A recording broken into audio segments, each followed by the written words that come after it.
Well, we've seen a dramatic change in tone from EU leaders who for 4 years felt that they couldn't openly criticize the U.S. president because the U.S. is the EU's biggest ally, and of course the EU is dependent on the U.S. for military protection. But this morning, Commission President Ursula von der Leyen told the European Parliament this new dawn in America is the moment we have been waiting for. Once again, after 4 long years, Europe has a friend in the White House. Some pretty dramatic words there.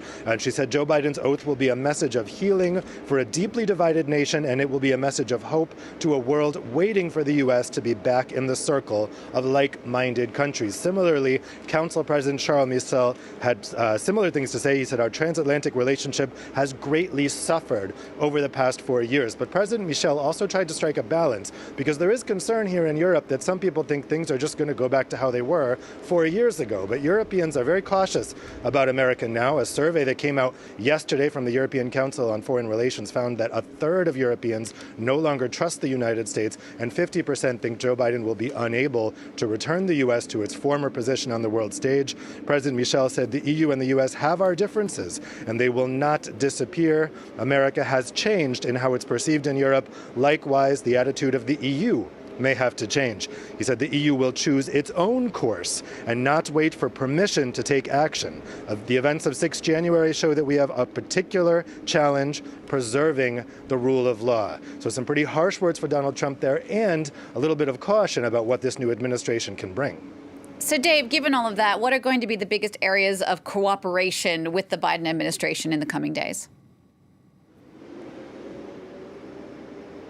It seems that climate change is really going to be the first big focus. The first thing Joe Biden will do is take the United States back into the Paris Agreement. The EU is very relieved to once again have a developed major economy to ally with in those Paris Agreement negotiations. They are very keen to see Joe Biden implement his campaign promise to set a target of reducing U.S. emissions down to net zero by 2050. That is matching similar targets set by the EU, the UK, and other developed countries. But they also want to see an interim 2030 target coming from Joe Biden. That's due before the UN Climate Summit at the end of this year. They know that Biden will not be able to match the EU's 55% reduction target, but they're hoping for a 45% reduction. I think in these initial days and weeks, those climate actions are going to be a first test of whether Joe Biden is going to be putting his money where his mouth is in terms of a departure from Trump-era policies. Dave, thanks for that. Dave Keating there giving us that update on reaction from the EU. Now, of course, we'll be covering every detail for you today on this inauguration day of the 46th U.S. President Joe Biden. Be sure to check out our coverage of that ceremony live from Washington starting at 5 p.m. Paris time, 11 a.m. in D.C.